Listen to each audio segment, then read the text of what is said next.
You're gaining on him. Go straight. Straight! Keep going straight! Go straight. Go straight. Straight. Okay, now turn right. Right? Now? Yes, right. Are you sure? Yes, I'm... No, it's left. Turn left. Sorry, I had the screen lock on. Left. Thank you.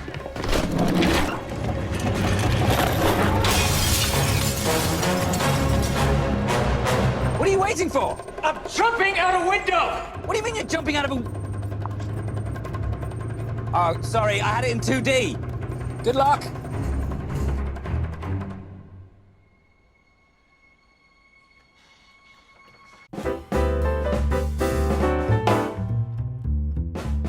Hi everybody, I'm Dan. And I'm Mike. So welcome to this one shot for 15-minute film fanatics. Today we're going to be talking about Fallout, the Mission Impossible film from 2018, written and directed by Christopher McQuarrie, the Tom Cruise insider. Now we've already done the first Mission Impossible film. We've also done Maverick, which is basically like another Mission Impossible movie. And I wanted to talk about this because I know that Mike just saw it. Now, for those of you listening at home, Mike recently got a projector. He got a home projector and a Bose Bluetooth speaker. And when he got it, I said, you gotta watch. I've been trying to get Mike to see this movie forever. I said, you gotta watch Fallout on your big screen. And what's great is that Mike will actually watch movies on his projector and then take a photo of it, his wall, and then text me the photo, which is so funny because Mike wants me to appreciate this 70 millimeter, image on my phone. So that's like also great, the enthusiasm for the projector, but this is a projector movie. I mean, that's why I kept telling him to see it. So Mike, what's your take on this movie?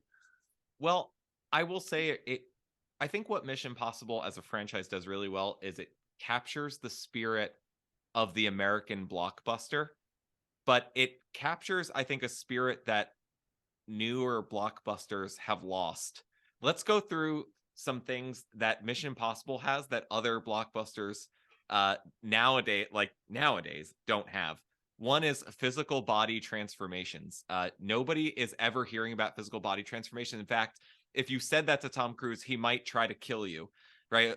Tom Cruise says, I don't get into shape for Mission Impossible. I am Mission Impossible shape at all times, right? He's 100% committed. It's not like, and this is another friend of the show, it's not like Hugh Jackman. Hugh Jackman's joke is he never works out to be Wolverine, and then they shoot some Wolverine movie and he hates it and he gets in shape, right? Tom Cruise does not allow that could be a possibility.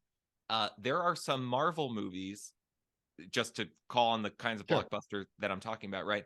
That stream, that are direct to stream, or you could imagine them in the future being direct to stream. Mission Impossible says if something blows up and your tea doesn't spill, or your glass of water doesn't shake, or your popcorn doesn't fall over, that you're not watching this movie appropriately. This movie is made to be watched loud.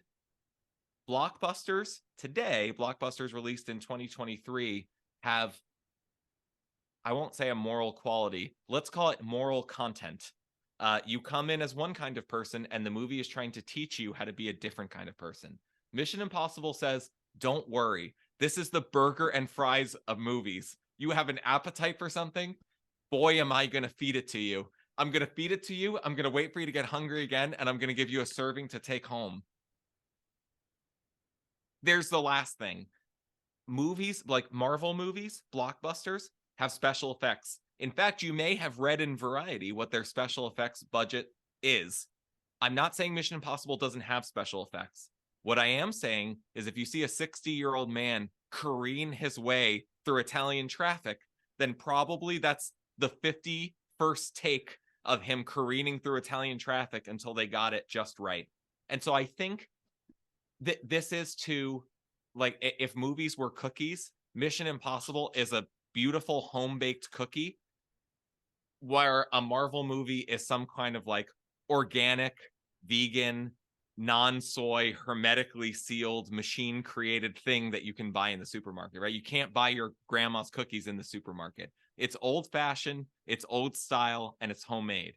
I think it's no moral lessons. It's booming audio, it's practical effects, and it's what the viewer wants. And I think in a world where it's all Mission Impossible, I mean, that I like the movies and I support the franchise or whatever, but I'm not a super fan like you. Right. I think the charm for me is that it zigs and everybody else has zagged, and it's clear what's actually happened between 1980s and now, when you watch the next Marvel movie versus Mission Impossible.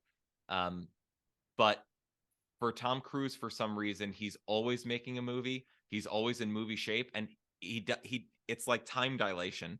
Like nobody told him that the 90s were over, and so he's just going to keep doing what he's doing. And I almost respect that. No, why the cage? Why the almost? I mean, let me say a couple things about this movie. I think, yes, knowing that so many things are not green screened shouldn't matter to me. But I don't know why that it does. So, right, when he's riding the motorcycle and they're going around the Arc de Triomphe and he's going against traffic, and that like they had to do this whole thing.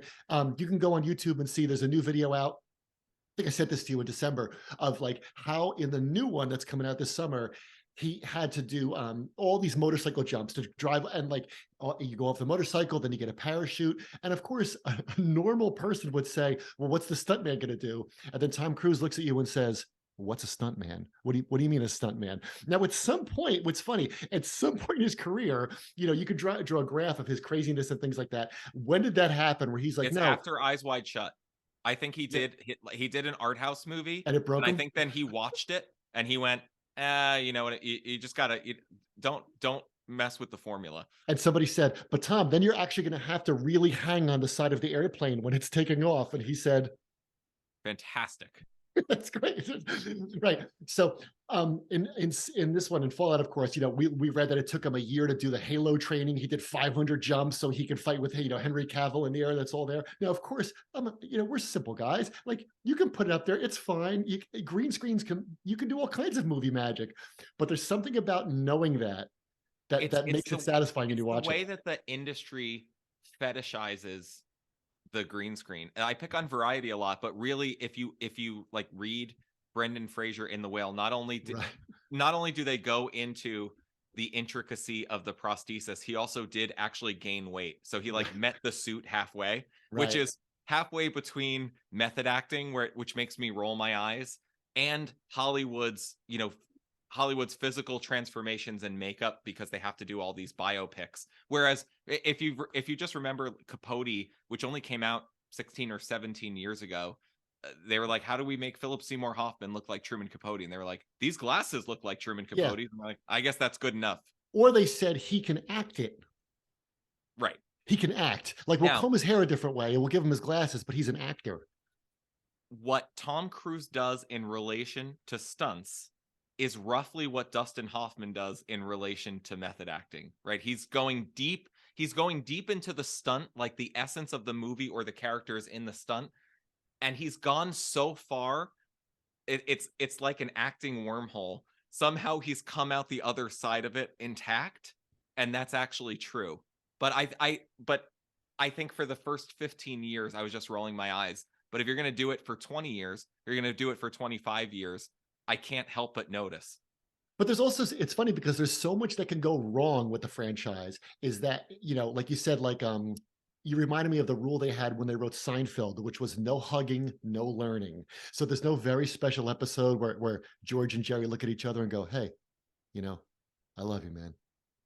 And there's like that never happens, right? From every Seinfeld is like Groundhog's Day. They're like Dory the fish in Nemo. They have no memory. There's little running jokes, and I think Mission Impossible is the same thing. And I think that's why the franchise works. Like, there's a few characters, like it's cool to see Ving Rhames and things like that. But there's a little characters that come in, but you don't have to like buy into a whole thing. And that's where I think Marvel kind of went wrong, was because, well, you have to watch this series on Disney Plus to understand what's going to happen at Doctor Strange 2. And I'm like, I don't need homework. You gotta watch scenes after the credits. The thing I like about the most recent movie that you actually put was they switched out his ex-wife Michelle Monaghan with some totally different actress, and it did not change the franchise one iota. Right. Probably people didn't even notice. They did flashbacks to movies that don't exist, and nobody was like, I don't remember that from, well, actually, in my cut of the movie that I watched, Yeah. it was 64.5, which is also the issue in which Spider-Man, like, nobody cares. Yeah. Well, she's actually in. She's his wife, but at the end of Mission Impossible 3, he kind of like leaves her because he knows he's going to save the world and it's too dangerous. So I'll just be out there taking care of you. But what's funny about the end of Fallout is he has to abandon his former wife, who's now been remarried, and that's okay because I'm going to have to give up my beautiful American wife for this potential beautiful British spy. So it all evens out. They could literally be played by the same person for all it matters. No, it's just, it's beautiful in a nothing matters way, and I could understand. I could understand if that was the backdrop against which you were making movies. You would say, okay, I want to make a franchise in which everything matters, which is what Marvel is. But what you don't realize is if you do that for 10 years, if you do that for 15 years, we'll get so tired that we'll be like, hey, you want to make Top Gun again? Yeah. To sum up, Marvel movies, as good as they are, they assume that movies have no real magic. And I think that's what's going on with the prosthesis and what's going on with the CGI. They make movies, but they don't really believe in movies. Tom Cruise, whatever else you think about him, he believes in movies. And that's why his movies are good.